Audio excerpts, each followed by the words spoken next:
Welcome back into HQ, presented by Geico. The Titans and their new star cornerback, L'Jarius Sneed, have agreed to a new 4-year deal worth $76.4 million. That contract reportedly including a $55 million that is guaranteed $20 million signing bonus.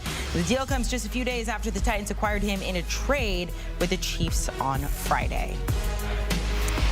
Let's welcome in our very own quarterback, Danny Kanell, and the lead of the NC State Wolfpack fan club right now. Oh, yes. I am very popular in Raleigh-Durham right now from the backing of the Wolfpack, all because my nephew, who had a great first game of the tournament and then fouled out the second one. I am not a big yell at the refs guy, but I was definitely letting the refs have it in their game against Oakland. But it's been a ton of fun for our family. You and Jim Nance, you know, being able to be fans right now. All right, let's dive back in the NFL. The Titans giving this big contract extension to L'Jarius Sneed. He is now 6th in AAV when it comes to cornerbacks. Good move, bad move, okay move for the organization? No, I mean, they clearly need to address some of the issues on the defensive side of the ball. This is a pass defense for the Titans that hasn't been top 15 in the league since 2018. It's been a little bit of a sieve, and that's why they're addressing the secondary and going out and getting one of the best corners, young corners, you know, that the NFL has seen the last couple years. So I think they already turned their attention to the offensive side of the ball to give Will Levis some targets, bringing in Tony Pollard and Calvin Ridley and an offensive lineman, and now they're looking at the defensive side of the ball. They realize they're going to need to compete, and this defense has to get better with new defensive coordinator showing up to try to fix this problem that's been on that side of the ball. So it's money well spent. There's a lot of money to go out there, but I also think, Amanda, this speaks to how hard it is to keep a team together on the Kansas City Chiefs side, because the Chiefs, it's almost impossible to go back-to-back, yet we've seen it. We've never seen a team three-peat, what the Chiefs are trying to do.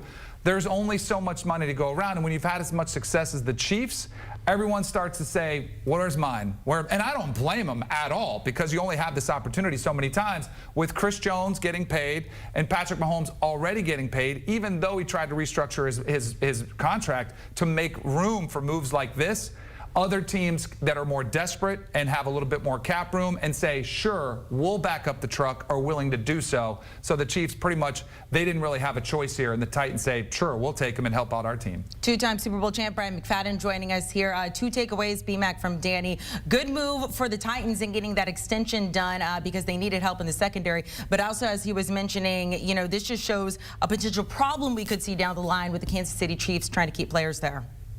Well, I think the Chiefs kind of prepared for life without L'Jarius Sneed, seeing what they've done in the past few drafts, you know, adding more talent to the cornerback position. And when you talk about having a guy like L'Jarius Sneed coming up for a contract and Chris Jones, it was going to be very, very difficult for them to keep both players. So they put more of a priority on Chris Jones. I don't disagree with that mindset. I think Chris Jones is the second most important player to their team, right behind Pat Mahomes. And because of that, he got the deal that he was looking to receive, and it kind of left L'Jarius Sneed on the outside looking in. But for Tennessee, this is a huge addition, as Danny just mentioned. This was a team, you know, the last few years played pretty decent football on the defensive side, but they were missing that lockdown type cornerback, QB1, a guy that can follow opposing teams, best wide receiver, be disruptive in the passing game, but also be a big-time impactful player in the running game as well. And then we look at adding a guy like Chidobe Awuzie from Cincinnati. They also added another veteran presence to the cornerback positions for the Tennessee Titans. So this is a team that only had 6 interceptions a year ago. You talk about cornerback play, they weren't very, very productive or impactful, but instantly they improved dramatically by signing L'Jarius Sneed. Let's move on to some news coming out of the annual league meeting in Orlando. Of course, the NFL banning hip drop tackles. Now, 7 years ago now, former Steeler Mike Mitchell, he had this to say on already being restricted in games. End of the day, this is football. If you want to see flag football, then let's take our pads off. That would make it easier for me, because I don't got to wear head. But give us flags for me to pull off, because that way I know what we're playing. You know, I signed up to play full-speed contact football, and we're not doing that. I feel like I got to ask a guy, hey, are you ready for me to hit you right now before I hit you? And that's crazy. I'm going to mess around and get hurt trying to protect an offensive player because he's running an over route. Damn it, your quarterback shouldn't have threw that ball messed up. B-Mac Mitchell there, somebody you know well. That rant coming now 7 years ago, and now we have this. We saw J.J. Watt tweet out, might as well add the flags on to our uniforms right now. What do you think about this latest rule change? Of course, Amanda, Danny, I hate it. I don't like it. I think it's clearly unfair, and I understand you're trying to protect players, trying to keep safety a top priority, but for this particular rule, it's hard for a guy like myself. I play in the secondary. A lot of the guys that I were playing against that I were called to tackle were bigger than me, stronger than me. Some were even faster than me. So what happens when I have to go tackle a guy from an angle, or if someone breaks containment, I got to go, pursue from the opposite end of the football field? I got to start thinking about how do I need to get him down within the rules that is not going to penalize the team or either hit me with a fine during the next week. So it's unfortunate, and yes, we've seen some injuries. That's a part of the game, unfortunately. Guys get injured. Guys have season-ending injury. It's been a part of the game since I could remember. But now you're trying to protect players and put other players in a difficult situation to do their job. It's not fair. It's not fair, and there are a lot of guys that utilize certain elements to their game to be able to get guys down. You take that away, now we're going to see a lot of missed tackles. You're going to see a lot of guys second guessing because, number one, as I stated, they don't want to be hit with a penalty that can harm their team, and most importantly, get hit with the pockets when it comes to a fine.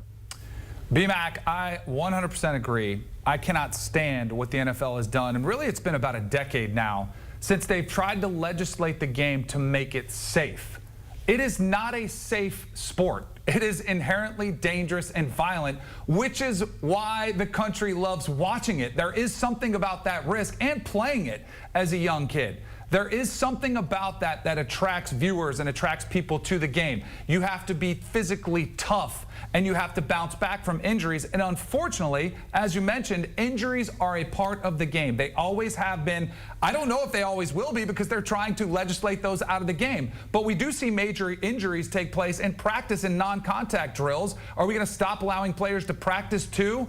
It drives me insane. I think we're trying to get to a place where, yes, we are one step closer to playing flag football. I also think there's another element to this too. As much as I would love to believe that it's all about player safety, I think it's also about protecting your investment.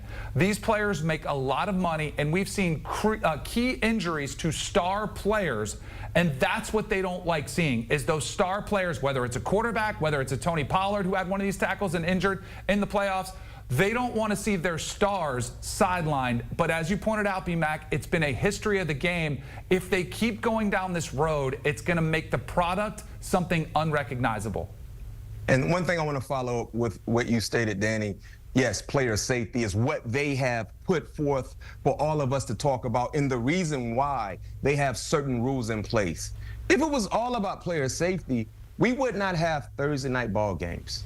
That's the most difficult game, Danny, as you know, to prepare for as players. You wouldn't have added an extra game to the schedule. So you can miss me with it's about player safety. If it was about player safety, we wouldn't have Thursday night ball games. It's almost impossible to get your body back in game mode when you just participated in a full speed game on Sunday, and you have to turn all the way around and do it on Thursday. If it was about player safety, we would not have Thursday night games to watch. But it's not about player safety. You're right. It's about protecting the investments, protecting the key superstar-like guys that put points on the scoreboard that people love to applaud when they do so. Unfortunately, injuries will always be a part of the game. You can try to slow the game down. You can try to implement certain tackling methods and whatever the case may be. People are still going to get hurt because it's still a physical game, and usually the most physical team does what? Win.